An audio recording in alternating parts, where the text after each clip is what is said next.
ભગવાન બિરસા મુંડા જનજાતીય ગૌરવ પરિવહન સેવા અંતર્ગત પાલનપુર બસ ડેપો ખાતે રાજ્યમંત્રી પ્રવીણભાઈ માળીએ બનાસકાંઠા જિલ્લાના આદિવાસી વિસ્તારો માટે 3 નવી મિની બસોને લીલી ઝંડી બતાવી પ્રસ્થાન કરાવ્યું હતું। આ બસો શરૂ થતાં દાતા, અંબાજી અને અમીરગઢ તાલુકાના 295થી વધુ વિદ્યાર્થીઓને શાળા, કોલેજ સુધી સુરક્ષિત અને સરળ પરિવહનની સુવિધા મળશે। શૈક્ષણિક સમય બાદ સામાન્ય નાગરિકોને પણ આ બસ સેવાનો લાભ લઈ શકશે। મંત્રી પ્રવીણભાઈ માળીએ જણાવ્યું કે ભગવાન બિરસા મુંડાની 150મી જન્મ જયંતિ નિમિત્તે શરૂ કરાયેલી આ યોજના હેઠળ આદિવાસી વિસ્તારોમાં કોઈ વિદ્યાર્થી પરિવહનના અભાવે શિક્ષણથી વંચિત ન રહે તે માટે રાજ્ય સરકાર પ્રતિબદ્ધ છે। રાજ્યમાં ₹71 કરોડના ખર્ચે 250 બસો ફાળવવાની યોજના અમલમાં છે, જ્યારે ₹33.84 કરોડના ખર્ચે ખરીદાયેલી 139 મિની બસોમાંથી બનાસકાંઠાને 4 બસો ફાળવવામાં આવી છે, જે વિવિધ આદિવાસી રૂટ પર દોડશે। આ પ્રસંગે જિલ્લા પંચાયત પ્રમુખ વસંતભાઈ પુરોહિત, પાલનપુરના ધારાસભ્ય અનિકેતભાઈ ઠાકર સહિત જિલ્લાના અધિકારીઓ અને આગેવાનો હાજર રહ્યા હતા।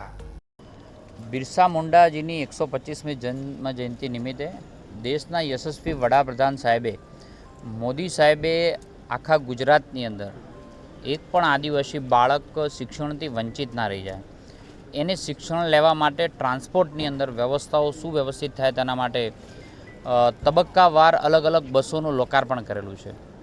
આજે અહીંયા ટ્રાઇબલ વિસ્તાર માટે, બનાસકાંઠા માટે અગાઉ 1, અત્યારે 3 અને ફરી 1 એમ કરીને 5 બસોનું લોકાર્પણ કરવામાં આવ્યું છે।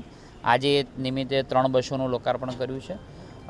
આ વિસ્તારમાં એટલે કે દાતા, અમીરગઢ, બનાસકાંઠામાં વિવિધ ક્ષેત્રોની અંદર જે બાળકો મહેનત કરી રહ્યા છે તેને પાંખો આપવા માટે, તેના ટ્રાન્સપોર્ટને એના સપનાઓ પૂરા કરવા માટે એ જે પહોંચવા માગે છે એ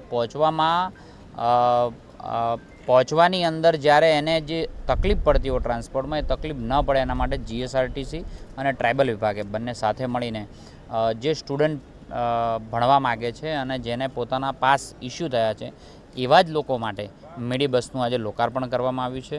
અને ચોક્કસ વિશ્વાસ છે કે આદિવાસી બાળકો ગુજરાતના યોગદાનની અંદર શિક્ષણ ક્ષેત્રે આગળ વધી અને ગુજરાતમાં એક સારું યોગદાન આપશે, એવું મને ચોક્કસ વિશ્વાસ છે।